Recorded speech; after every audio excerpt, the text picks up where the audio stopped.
మేము ఎలుగుమట్ట భూనాథ భూమి మీద 8 సంవత్సరాల నుంచి ఉంటున్నాం. 8 సంవత్సరాల నుంచి ఉండి మేము పాచి పని చేసుకొని, హోటల్లో పని చేసుకొని, రూపాయి కూడా పెట్టుకొని మేము ఇళ్ళు కట్టుకున్నాం. 2 గదులు వేసుకుర్రు, కొంతమంది డాబాలు కట్టుకుర్రు. అవన్నీ కూలగొట్టి మట్టం చేసిర్రు. పార్టీ నాయకులు పార్టీ పన్ను కరెంటు బిల్లులని సోలార్ తెస్తామని డీబీ ఎత్తామని మా కాడ ఏటా పార్టీ పన్ను 2000 3000 అంట అట్లా జాడిచ్చారు. జాడిచ్చినా కూడా ఇచ్చినాం. మేము కరెంటు లేక సంవత్సరం నుంచి ఉన్నాం. మేము కరెంట్ లేకున్నా నీళ్ళు కొనుక్కొని ఇబ్బందులు పడుకుంటున్నా. మా ఇండ్లు గొలగొట్టారు. 700 మందికి 30 మందికి గొలగొట్టి 300 మందికి ఇచ్చారు. 300 మందికి ఇచ్చి అలా మా కాడ ఉన్నోళ్ళు గారు 150 మంది, ఒక 150 మందికి ఇచ్చారు. మా కనవాళ్ళకు 100 గజం కూడా తెంగి 75 గజాలు ఇచ్చారు. 75 గజాలల్లో మాకు ఇల్లు పడుతుందా? 10 లక్షలు పెట్టి ఇల్లు కట్టుకున్నాం. ఇక నష్టపోయినాం. 2 నెలల నుంచి తిరుగుతున్నాం. ఆనంద భవనాలు 15 రోజులు ఉన్నాం. ఆ పార్టీ వాళ్ళు ఈ పార్టీ వాళ్ళు ఏళ్ళకు భూ ఎత్తి అట్లా తిని ఉన్నాం. మేము అన్ని కష్టాలు పడితే 2 నెలలు ఏ ప్రభుత్వం అయినా మీకు ఇస్తాము కూలగొట్టామని. మేము కూలగొట్టినప్పుడు లిస్ట్ రాసుకున్నావు నువ్వు మా పేర్లు. మరి ఆ పేరుతో మాకు ఇవ్వాలగా. మాకు ఇవ్వకుంటే వేరే వాళ్ళకి ఇచ్చిండు. మరి మేము ఎక్కడ పోవాలి? రోడ్ల పంట ఉన్నామా? ఎక్కడ ఉండం? మేము ఈ డబ్బులని ఆ డబ్బులని ఎన్ని కట్టినామో మేము. మాకు కరెంట్ రావాలని, మాకెందుకు ఇస్తలేదని మేము కొట్లాడుతున్నాం. మా 100 గజం మాకు కావాలి. మాకు ఇల్లు కట్టించి ఇవ్వాలి. నష్టపోయినాం. మేము ఇల్లు కట్టుకున్న అప్పు కూడా తీరలే మాకు. మేము ఇవాళ మళ్ళీ 5 లక్షలు ఇస్తామంటే అప్పు ఎట్లా తేవాలి? ఇల్లు ఎట్లా కట్టాలి? మేము ఎన్ని డబ్బులు ఖర్చు పెట్టుకొని మేము కరెంటు తెచ్చుకున్నాం. ఇదే వెంకటేశ్వర్లు ఈ వరగాని కోటేశ్వరరావు ఉన్నాడు. మరి పిట్రి ఇంజన కాయలు పోసి కూడా రూపాయి అడగలే అయ్యాల. వాళ్ళే తెచ్చి పోసి నీళ్ళు పోసిర్రు. సాయిబాబా వాళ్ళు మాకు నీళ్ళ ట్యాంకర్ ఇచ్చిర్రు. 2 మనుషులు పెట్టి 6000 12,000 ఇచ్చి నీళ్ళు ఇల్లు బట్టి ఇచ్చిర్రు. అయ్యాల ₹1 అడగలే. వీళ్ళు ఎప్పుడైతే అక్కడ తొలిగిర్రో నీళ్ళ బిల్లు అని కరెంటు బిల్లు అని అట్లా కట్టుకుర్రు మా కాడ. సరేనని అట్లా కూడా ఇచ్చినాం. జీతాలు ఉంటాయి ఇవ్వాలి అని మేము అట్లా కూడా ఇచ్చినాం. నెలకు 300 ఇచ్చినాం. 5-6 నెలలు 400 ఇచ్చినాం. 200 ఇచ్చినాం. కరెంట్ వస్తుందంటే ₹1000 ఇచ్చినాం. తీగలు తెస్తామంటే 1500 ఇచ్చినాం. డీబీ తెస్తామంటే 1500 ఇచ్చినాం. అట్లా మేము కూలి చేసుకుంటూ కూడా ఇచ్చినాం. కరెంటు పోతే నీళ్ళు లేక ₹50 డ్రమ్ము కొనుక్కొని హింస పడుకుంటున్నాం. మేము 8-9 సంవత్సరాలు కట్టె కొట్టి పిడిక కొట్టి గుడిసెలు వేసుకొని ఐగూలు పోతే మళ్ళీ వేసుకొని ఎన్ని హింసపడ్డ వాళ్ళకు మాకు భూమి రాలే. మా 100 గజం ఏందో మాకు రావాలి. మాకు ఇల్లు కట్టి ఇవ్వాలని మేము కోరుకుంటున్నాం ప్రభుత్వాన్ని. మాకు చెప్పకుండా మాకేం చేయకుండా గుట్టని ముట్టడేసి పోలీసుల ధైర్యంతో మా ఇండ్లు గొలగొట్టారు. ఈ పార్టీ నాయకులది తప్పు, ముఖ్యమంత్రులది తప్పు. మేమేం తప్పు చేసినామని మమ్మల్ని ఇట్లా అన్యాయం చేసి మమ్మల్ని పచ్చులు చేసిర్రు. మేము ఏ రోడ్ల పంట ఉండాలి? పేదోడికి ఇచ్చినా పేదోనికి ఇచ్చిందంటే మా రోడ్డు మీద ఉన్న బిచ్చగానికి ఇచ్చినవా? పేదోడు అంటే గింతిల్లున్నా పేదోడా? ఆడు ఉన్నోడేనా? ఆడెట్లా ఉన్నోడవుతాడు? 4 గదులు డాబు ఉన్నాడు పేదోడు కాడా? ఈ రూపాయి సంపాదించుకోరు అట్లా. మీకందరికీ నా నమస్కారాలండి. నా పేరు గంగమ్మ, ఎర్రబేను గంగమ్మ. నేను 2018 నుంచి నివాసంగా అక్కడనే ఉన్నా. ఏదన్నా కరెంట్ అన్నా నీళ్ళన్నా ఏ దానికైనా బిల్లులు కట్టుకుంటూ ఉన్నాము. నేను 10 లక్షలు పెట్టి ఇల్లు కట్టినా మాకు నోటీస్ ఇవ్వకుండా మాకేమి ఇవ్వకుండా మా ఇండ్లు గొలగొట్టారు. ఇండ్లు గొలగొట్టి కూడా మాకు ఏ సమాధానం లేకుండా ఇంకా కాసేపటి కూలగొడతారన్నా కానీ ఏంది కృష్ణన్న ఈ మాట ఇట్లా వస్తుంది అని అంటే కూడా మీరు అట్లా అనబాకరి, మన ఇండ్లు పోవు, మనం పోరాటం చేద్దాన్ని, మన ఇండ్లు పోవు అని అంటుంటే కూడా ధైర్యంగా ఉండగలిగినాం. ఉన్నా కానీ మమ్మల్ని తోసుకొని తిన్నా కానీ మేము నిలబడి ఆడ ఉన్నాం. మాకు ఇప్పుడు ఏ ఆదరణ లేకుండా మాకు ఏది దిక్కు చేసేది లేకుండా మమ్మల్ని రోడ్డు మీదకి నెట్టిర్రు. ఆడ ఉండని వాళ్ళకి ఇండ్లు ఇచ్చారు, ఆడ పడి ఉన్న వాళ్ళకి ఇవ్వలేదు. అవి చెప్పటం కూడా నాకు రావట్లేదు. కానీ మాకైతే అన్యాయం జరిగింది. ఇప్పుడు ఇల్లు కట్టుకోరని 100 గజాలు తీసేసి 70 గజాలు ఇచ్చారు. ఆ 70 గజాలు కూడా గుంటలు తీసుకుంటే కంకర వచ్చేట్టు లేదు, ఉసుక వచ్చేట్టు లేదు, సిమెంట్ వచ్చేట్టు లేదు. ఆడ ఇచ్చిన వాళ్ళు కూడా గోడ ఎడుతురు. 10 లక్షలు అప్పు ఇంతవరకు తీరలే నాకు ఇప్పుడు నేను పేట ఇస్తే నేను ఏం పెట్టి ఇల్లు కట్టుకోవాలి? మా పేట మాకు ఇవ్వాలి, మాకు ఇల్లు కట్టియాలి.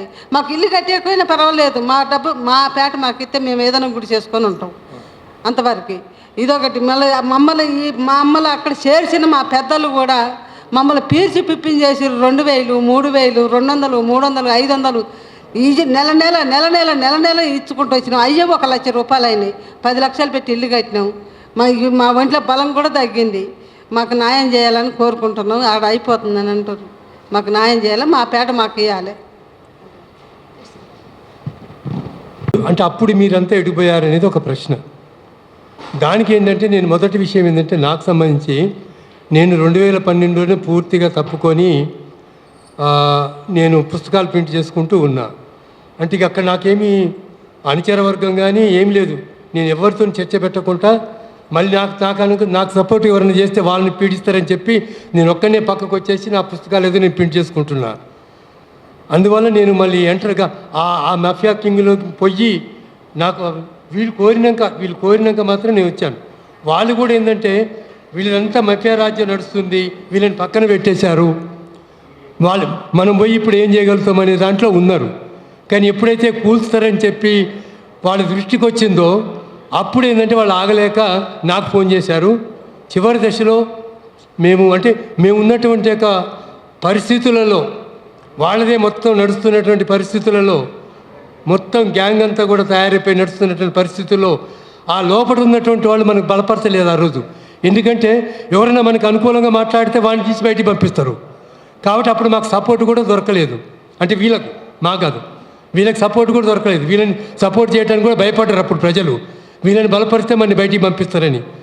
కొన్ని ఇలాంటి భౌతిక వాస్తవాల వల్ల మేము ఆలస్యంగా ఎంటర్ కావాల్సి వచ్చింది.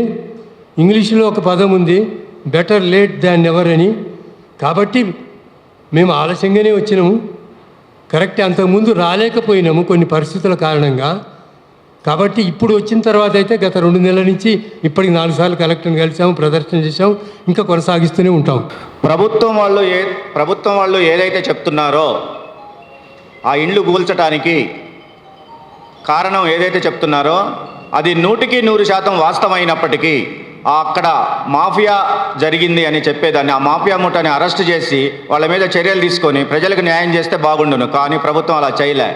ఈ కారణం చూపెడుతూ వాళ్ళకి అనుకూలమైనటువంటి వ్యక్తుల అవసరాల కోసం టోటల్గా ఇక్కడ వీళ్ళని లేకుండా చేయాలనే ఒక ఉద్దేశంతో చేసిన కార్యక్రమం తప్ప మరొకటి కాదు ఇది. ఇండ్లు కోల్పోయిన బాధితులు 729 మందికి ఇండ్లు కూల్చామని ప్రభుత్వమే చెప్తుంది. 311 మందికి ఇచ్చామని చెప్తుంది. ఇచ్చిన 311లో 125 నుంచి 130 వరకు దరిదాపు భూమికి సంబంధం లేని వ్యక్తులు, మంత్రులకు సంబంధించిన వాళ్ళు, రెవెన్యూ వాళ్ళకి సంబంధించిన వాళ్ళు, అవుటర్సే ఉన్నారు. వాస్తవంగా అక్కడ ఇళ్ళు కోల్పోయిన వ్యక్తులు స్వల్పంగా ఉన్నారు. అందులో కూడా అక్రమాలు చేసింది ప్రభుత్వం. మిగతా ఒక 100 మందికి గ్రామాల్లో ఇచ్చామని చెప్తుంది. ఆ ఇచ్చిన 100 మంది ఇందిరమ్మ ఇళ్ళు ఇచ్చాం గ్రామాల్లో అంటుంది. కానీ ఆ 100 మందిని కూడా ఖమ్మంలోనే అదే భూమిలో ఇవ్వాలనేది మేము ఇళ్ల స్థలాల సాధన కమిటీగా మేము కోరుతున్నాం. అది అక్కడ ఇవ్వాల్సింది, అది న్యాయమైన కోరిక.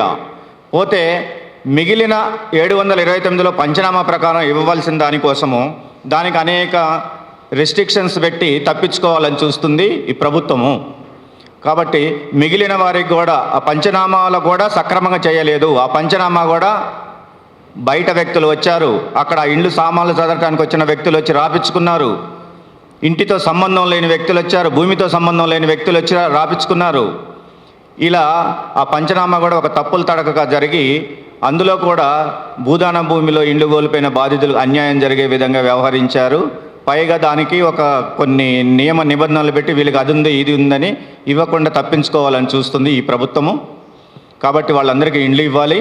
అక్కడ జరిగిన విషయాలపైన, ఆ భూమి ఎందుకు కూల్చారు ఏమిటి అనే విషయాలపైన అక్కడ గ్రామీణ పేదల సంఘం కంటే ముందు గ్రామీణ పేదల సంఘం ఆధ్వర్యంలో ఖమ్మం ఇళ్ల స్థలాల కమిటీ ఒకటి వేశారు. ఆ కమిటీ ఆధ్వర్యంలో నేను, ఇక్కడున్న మన బొల్లు వెంకటేశ్వర్లు గారు కొందరం పనిచేసి ఆ భూమిని సాధించాము. సాధించిన తర్వాత ఆ ఇండ్లు కట్టుకోవటం అదంతా జరిగిన క్రమంలో ఏరియా కమిటీ పేరుతోనే గ్రామీణ పేదల సంఘం ఇప్పుడు ఏదైతే మాఫియా ముఠా అని ప్రభుత్వం వాడుతున్నదో అక్షర సత్యాలు, అది మాఫియా ముఠా లాగానే ఆ విధంగా వ్యవహరించింది.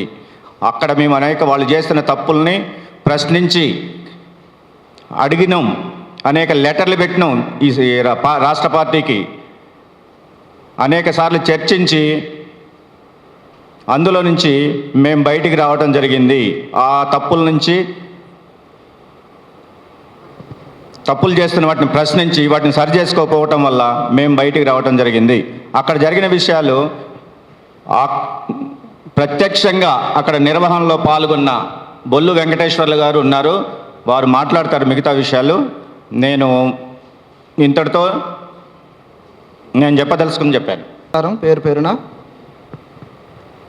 సరే, ఈరోజు మేము ఖమ్మం నుంచి ఈరోజు ఈ కార్యక్రమం రావడానికి మేజర్గా ఒక సామాన్య ప్రజల గురించి రావడం జరిగిందండి. వాళ్ళలో ఏంటంటే, ఒకటి వన్ సైడ్ ప్రభుత్వం నుంచి, రెండోది గ్రామీణ పేదల సంఘం ఓపీడీఆర్ అని ఒక ఆర్గనైజేషన్ తోటి ఈ రెండు కూడా చేసిన తప్పిదాల వల్ల, ఈ రెండింటి యొక్క అక్రమాల వల్ల, అవినీతి వల్ల, వాళ్ళ ఇగోల వల్ల, అహంకారాల వల్ల దాదాపుగా 1000 కుటుంబాలు ఈరోజు ఖమ్మం జిల్లాలో వీధి పాలు కావడం జరిగింది. దానికి నేను క్లుప్తంగా మీకు వివరించదలుచుకున్నాను.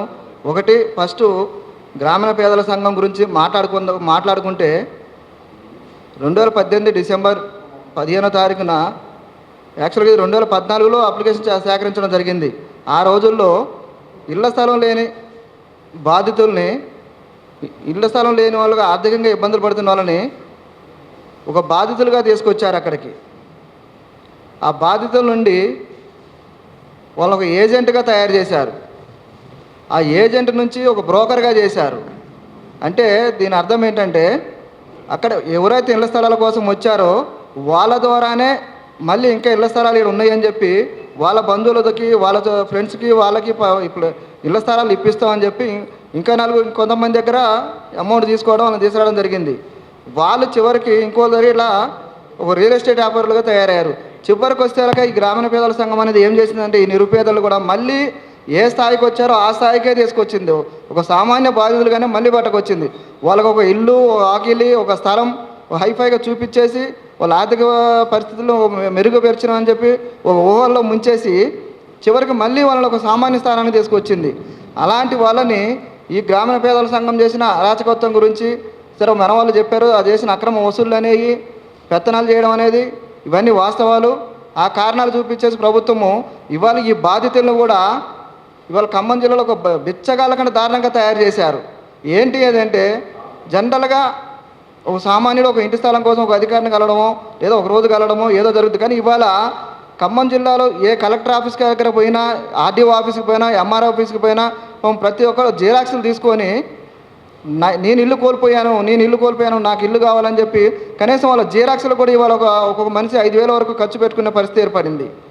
అంటే ఇప్పుడున్న ప్రభుత్వము ప్రజాపాలనని ఉన్న ఇళ్ళని లాక్కుంది. ప్రజాపాలన అంటే ఏంటి? సామాన్యంగా వాళ్ళు చెప్పింది, ఇళ్ల స్థలం లేని వాడికి కూడా ఇళ్ల స్థలం కొనిచ్చి మరి ఒక 5 లక్షలు ఇచ్చి ఇల్లు కట్టిస్తాం అన్నది. మరి అంత ఉదార స్వభావం ఉన్న ఖమ్మం మంత్రులు, అంత ఉదార స్వభావం ఉన్న కాంగ్రెస్ ప్రభుత్వం మరి ఆల్రెడీ ఉన్న 100 గజాలను ఎందుకు లాక్కుంది? ఏ కారణాలు చూపించి లాక్కుంది? 100 గజాలు కొని మరీ ఇస్తున్న వాళ్ళు 100 గజాలు ఎలా లాక్కుంది? వాళ్ళని ఇలా వీధుల పాలు ఎలా చేసింది?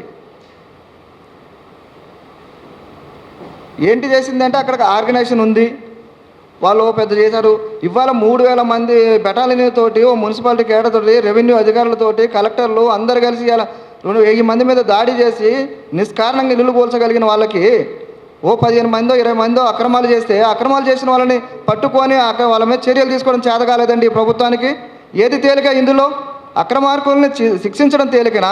3,000 మంది అంటే దాదాపు 10 లక్షలు ఖర్చు పెట్టి ఇవాళ ఒకటి 10 లక్షలు 5 లక్షలు పెట్టి ఇల్లులు కట్టుకున్నాడు, నిష్కారణంగా జేసీబీలతో కూల్చడం తేలికనా? అంటే కలెక్టర్లు చదువుకున్నారు, ఎంఆర్ఓలు చదువుకుని, ఇంత చదువుకున్న వాళ్ళకి, ఇంత చదువుకొని ఇంత పెద్ద పెద్ద పదవులు చేస్తున్న వాళ్ళకి, అధికారం మాది అనుకున్న వాళ్ళకి ఈ చిన్న సోయి లేదా? చిన్న విషయం అర్థం కాలేదంటారా వీళ్ళకి? సరే, ఏదేమైనా ఒక ఆర్గనైజేషన్ వల్ల, ఒక ప్రభుత్వం వల్ల ఈ రోజుకి సామాన్యులు ఇళ్ల స్థలాలు నా ఇల్లు కోల్పోయానని చెప్పి బజార్లు పట్టుకొని ప్రతి మండల ఆఫీసు జరిగిన ఈ అధికారుల్లో కనికరం అనేది లేదు, అధికారులు ఇవ్వాలనే ఆలోచన లేదు. ఎందుకు లేదు అంటే మేము ఇచ్చాము. ఎవరికి ఇచ్చారు? ఎంతమందికి ఇచ్చారు? అసలు మీరు 720 మందిని మీరే కూల్చినామని మీరే చెప్పి ఒకేసారి 720 మందికి ఎందుకు ఇవ్వలేకపోయారు? అందులో 300 400 మందికి ఇచ్చేసి ఎందుకు చేతులు దులుపుకున్నట్టు? ఇంకోటి వాళ్ళు ఒక అర్హత అంటున్నారు. అర్హత అంటే ఏంటంటే నిరుపేద. నిరుపేద అంటే 2018 డిసెంబర్ 15 నుంచి ఈరోజు చూసి 8 సంవత్సరాలు అవుతుందండి. ఈ 8 సంవత్సరాల్లో అక్కడ ఉన్న సామాన్యులు ఇల్లు కట్టుకున్న వాళ్ళు అంత ఎంతో అప్పో తీసి కట్టుకున్న వాళ్ళు సంపాదించుకోకుండా ఉంటారా? రూపాయి కూడబెట్టుకోకుండా ఉంటారా? ఒక 50 గజాల స్థలం కొనుక్కోకుండా ఉంటారా? లేదా ఇవాళ ఇంట్లో చెంచా కానించి మొదలు పెడితే విలువైన బంగారము ఇళ్ల స్థలాల వరకు కూడా ఈఎంఐలో ఇస్తున్నారు. ఇంట్లో 4 కష్టపడుతున్నప్పుడు ఈ 8 సంవత్సరాల్లో ఒక స్థలం కొనుక్కోవచ్చు, ఒక ఇల్లు కొనుక్కోవచ్చు.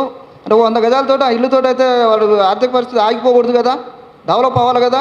మరి ఇవాళ వాడు అంత ఇంత కొనుక్కున్నాడో కొనుక్కోలేదో ఉన్నదో లేదా, సొంత ఊర్లో కుటుంబాల పరంగా 4 అన్నదమ్ముల పొత్తులో ఒక 50 గజాలు ఉంది, దాని వంక చూపించి రిజెక్ట్ చేయడం, నీకు 50 గజాలు ఉంది కాబట్టి రిజెక్ట్ చేయడం.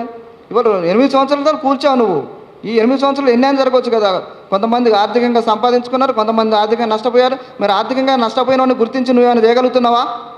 మీ మంత్రులు కానీ అక్కడ చేసిన రెవెన్యూలు కానీ 8 సంవత్సరాలు ఆర్థికంగా నష్టపోయిన వాళ్ళని చేయగలుగుతున్నారా? ఏమీ చేయట్లేదు కదా.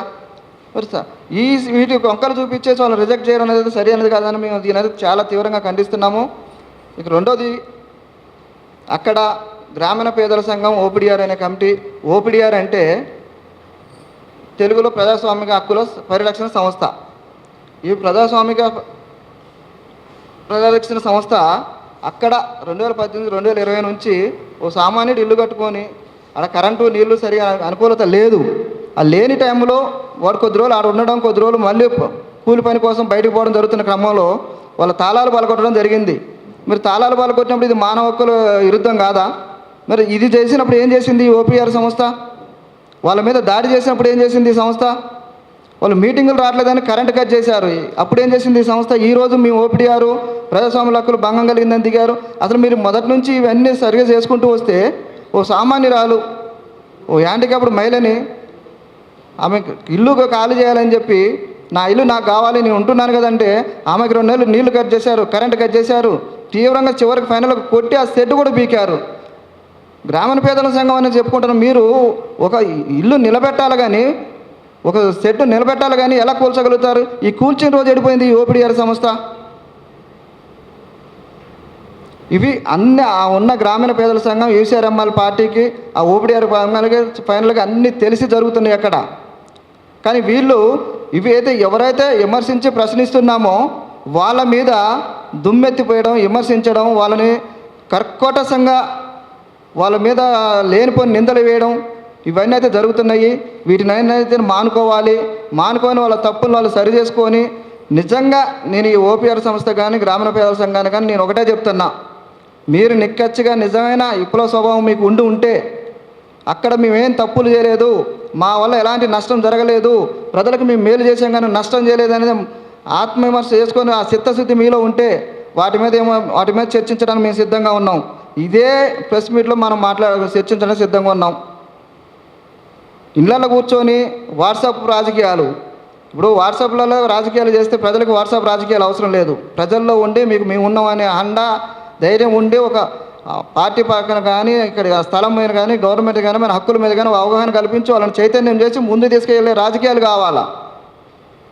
ఈరోజు మేము నీతులము, మేము నిష్కక్షగా ఉన్నాము, గవర్నమెంట్ తప్పు చేసింది, గవర్నమెంట్ 100% తప్పు చేసింది, ఆ కూల్చిన విధానం మేము 100% ఖండిస్తున్నాం.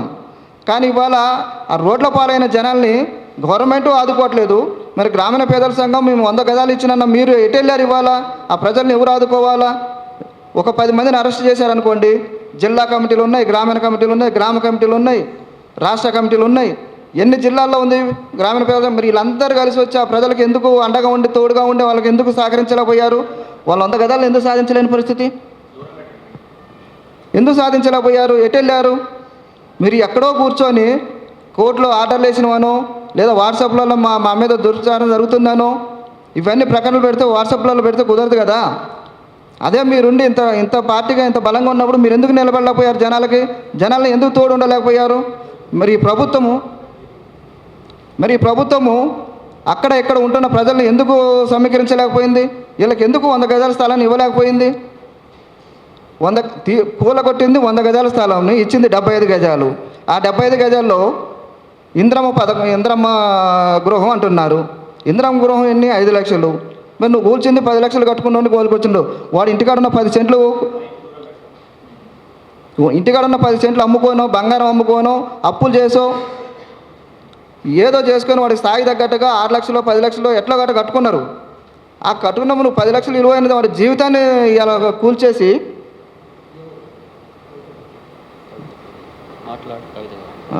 ఇలా వాళ్ళు ఆర్థిక పరిస్థితులను దెబ్బతీసి వాళ్ళ ఎదుగుదల లేకుండా చేసి నేను వాళ్ళు 75 గజాలు ఇచ్చి ఇంద్రం మిల్లు ఇస్తున్నానంటే అది గొప్ప?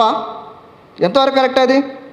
కాబట్టి వాళ్ళ ఇల్లులు ఎంతెంత ఇల్లు అయితే కూలగొట్టారో వాటి ఎస్టిమేషన్ నష్టపరిహారంతో వాళ్ళకు సంబంధించిన ఇల్లులు ఖచ్చితంగా కట్టివ్వాలని అది ప్రభుత్వం అనేది మేము ఖచ్చితంగా డిమాండ్ చేస్తున్నాము. ఇకపోతే ఎవరైతే చెడు ప్రచారాలు విని తప్పుడు ప్రచారాలు వింటూ ఇళ్లలో కూర్చొని రాజకీయాలు చేస్తున్నారో గ్రామీణ పేదల సంఘం రండి, కదిలి రండి, నిజానిజాలు తెలుసుకోండి. మన ఖమ్మం ఇచ్చేసాను. నేను అక్కడ బాధ్యురాలిని. ఇప్పుడు అక్కడ ఉన్న కమిటీ సభ్యులు ఎవరైతే ఉన్నారో గ్రామీణ పేదల సంఘం వారు నా దగ్గరే నన్నే చాలా ఇబ్బంది పెట్టారు. నేను 10 లక్షలు పెట్టి ఇల్లు కట్టుకున్నాను 2020లో. ఆ ఇల్లు కట్టిన క్రమంలో కొన్ని రోజులు నాకు కొంచెం అప్పులయ్యి బయట ఖమ్మంలో ఉండి నేను నా భర్త పని చేసుకుంటాం, మా పిల్లలు ఇద్దరు హాస్టల్లో ఉంటారు. ఆ క్రమంలో వాళ్ళు ఏం చేశారు, మీరు రాకపోతే వేరే వాళ్ళకి ఇస్తాము మీ ఇల్లు అని చెప్తే మేము పని చేసుకుంటున్నాం 4 రోజులు ఆగి వస్తాము అని చెప్పినా కూడా మా ఇంటి తాళం పగలగొట్టి అది వేరే వాళ్ళకి ఇవ్వాలని చూశారు. ఆ క్రమంలో మా వారు వెళ్తే కూడా మా వారిని కొట్టారు. ఆ తర్వాత కూడా నేను వెళ్ళలేకపోయా, కొంచెం అప్పుల వల్ల కొన్ని పనుల కారణాల వల్ల వెళ్ళలేకపోయా. ఆ క్రమంలో మీ ఇల్లు మేము అమ్మేస్తాం, మేము వేరే వాళ్ళకి ఇస్తాం అని చెప్పేసి నిర్వహణ కమిటీలో పనిచేస్తుంది ఒక లేడీ, ముస్లిం లేడీ. ఆమె ఫోన్ చేసి నేను కూలికి వెళ్ళిన దగ్గర ఫోన్ చేసి నీ ఇల్లు ఇచ్చేస్తాం మేము 8 లక్షలకి బయటికి అమ్ముకుంటున్నాము అని చెప్పారు. సార్ అమ్ముకుంటున్నామని చెప్పారంట అని చెప్పి ఇదే ముత్తయ్య గారికి కూడా నేను ఫోన్ చేసి చెప్పా, అన్న ఏంటి నా ఇల్లు అమ్ముతున్నారంట, నా ఇల్లు అమ్ముకోవడానికా మీరు నేను కట్టుకుంది కష్టపడి, నేను అంత కష్టపడ్డా కదా అని చెప్పిన. ఆ క్రమంలో మధ్యలో ఆఫ్ చేశారు. నాది ఆఫ్ చేసిన తర్వాత కూడా ప్రతి ఒక్కళ్ళది కూడా అదే క్రమంలో అమ్ముకోవడం, దానికి పైన మళ్ళీ మేమేదో ఉండని వాళ్ళకి ఖర్చులు కట్టిస్తున్నామని చెప్పడం, ఎవరికైనా కానీ లక్షలు ఇచ్చిన వాళ్ళకే ఇల్లులు ఇవ్వడం. ఈరోజు ఈ కారణం రావడానికి నేను ఇక్కడ వచ్చి మాట్లాడడానికి కారణం ఆ మూట. ఈ 15 మంది ఇప్పుడు ఎవరైతే అరెస్ట్ అయ్యారో ఆ 15 మంది జేబులు నిండినే కోట్లు ఉన్నాయి వాళ్ళ దగ్గర. ఒక్కొక్క ప్లాట్కి వచ్చేసి 50,000 కానించి 4 లక్షలు 5 లక్షల వరకు కూడా వసూలు చేశారు. నేను కట్టిన 10 లక్షల ఇల్లు అని చెప్తున్నాను. నా ఇంటి వెనకాల మైనస్ బిట్ అని ఉంటుంది. కానిస్టేబుల్ ఒక అతను కొన్నాడు, 6 లక్షలు పెట్టి కొన్నాడంట. అతను మళ్ళీ 10 లక్షలు పెట్టి ఇల్లు కట్టాడు. అలాంటి వాళ్ళకే అమ్ముకోవడం జరిగింది. వాళ్ళు ఏ కాడికి జేబులు నింపుకోవడానికి, వాళ్ళ అకౌంట్లలో డబ్బులు నింపుకోవడానికి, వాళ్ళు ఎకరాలు కొనుక్కోవడానికేమో సంపాదించుకున్నారు. ఉన్నది అంతో ఇంతో అప్పులు చేసుకొని కష్టపడి చీటీలు వేసుకొని కట్టుకున్న మేము ఈరోజు నష్టపోయాము. దగ్గర సుమారు 20 కోట్ల చిల్లర వసూళ్లు జరిగాయి. ఇప్పుడు ఆ డబ్బులన్నీ వాళ్ళు ఏముంది, వాళ్ళు మంచిగా ఉంటారు. ఇప్పుడు చేసిన ఈ అరెస్ట్ లేదో ఈ ప్రభుత్వం కొంతమంది, మా తమ్ముడు ఉంటాడు నిఖిల్ అని, అతన్ని కూడా కొట్టారు. అతను ఎదిరించిన క్రమంలో ఏంటన్నా ఈ లక్షలకి అమ్ముకోవడం ఏంటి, ఇట్లా అమ్ముకుంటే కాదు కదా ఇది అన్నప్పుడు అతను వెళ్ళి కూడా కేసు పెట్టాడు. కనీసం ఆ ప్రభుత్వం అప్పుడు పట్టించుకున్నట్టయితే ఈరోజు మాకు ఈ పరిస్థితి వచ్చేది కాదు. ఇప్పుడు వచ్చే 5 లక్షలతోటి మాకు ఇల్లులు కావు, అయినా కూడా అందరికీ ఇవ్వలేదు. ఇప్పుడు ఇక్కడ మేము ఉన్న 3 లేడీస్ కూడా అక్కడ నష్టపోయిన వాళ్ళమే, ఎప్పటి నుంచో అక్కడ ఉంటున్న వాళ్ళమే, ఒక్కొక్కళ్ళం 10-15 లక్షలు పెట్టి ఇల్లులు కట్టుకున్న వాళ్ళమే. ఇప్పుడు ఆయన ఇచ్చే 5 లక్షలకి మాకు ఇల్లు అవుతుందా? డబ్బులు దబ్బినాడు వాడు బాగానే ఉన్నాడు, అరెస్ట్ అయ్యండి, అందులో కూర్చున్నాడు, మంచిగా ముళ్ళకత్తులు పెట్టించుకుంటాడు, వాళ్ళ చుట్టాలు వస్తారు చూసి పరామర్శించిపోతున్నారు. ఈరోజు మా పరిస్థితి ఏంటి? మేము భార్యాభర్తలం కొట్టుకొని తిట్టుకునే కాడికి వస్తుంది. మేము ఇంత కష్టపడుతున్నాము. ఈ గవర్నమెంట్ వాళ్ళు ఇప్పుడు చేసింది ఏదో అప్పుడే అరెస్ట్ చేసి ఆ భూములు ఇల్లులు కూలగొట్టి నీకుంటూ ఉంచినట్టయితే బాగుండేదిగా. ఈరోజు మేము కంటికి ఏడుస్తున్నాం, ఎంత ఏడుస్తున్నా కూడా మాకేం రాదు. అదేదో అప్పుడే అరెస్ట్ చేసేసి వాళ్ళు ఎవరైతే ఏం చేస్తున్నారని నిఖిల్ అనే అతను కేసు పెట్టినప్పుడే అరెస్ట్ చేసి ఆ భూములు అలాగే ఉంచినట్టయితే మేము ఈ బాధ పడకపోయే వాళ్ళంగా. ఇప్పుడు మేము 100 గజాలు పోగొట్టుకొని 75 గజాలు తీసుకోవాల్సి వస్తుంది. అది కూడా అందరికీ ఇవ్వట్లేదు, అనర్హులకు ఇచ్చారు. 135 మంది అనర్హులు, అసలు భూమికి సంబంధం లేని వాళ్ళకే ఇచ్చారు. మాకు వచ్చిన వాళ్ళు అంటూ ఉంటే ఒక 90 మందికే వచ్చింది. మిగతా వాళ్ళు కూడా లక్షలు కట్టిన వాళ్ళకే వచ్చింది. ఇంకా మిగతా 80 మందికి వచ్చింది అంటే లక్షలు కట్టిన వాళ్ళకే వచ్చింది. విషయాలు చెప్పాల్సిన విషయాలు ఏంటంటే, మిత్రులారా, పేదల నిస్సహాయతని అడ్డం పెట్టుకొని దందా చేసిన గ్రామీణ పేదల సంఘం UCCRIML ముఠా, ఇది అక్షర సత్యాలు. ఈ విషయం పైన వీళ్ళ తప్పులను బహిరంగంగా చర్చించడానికి పౌర సమాజంలో జర్నలిస్టుల సమక్షంలో చర్చించడానికి మేము సిద్ధంగా ఉన్నాం. వాళ్ళు సిద్ధమా లేదా వాళ్ళే చెప్పాలి. ఇది 100% వాస్తవం. 20 కోట్లు వసూలు చేసింది వాస్తవం.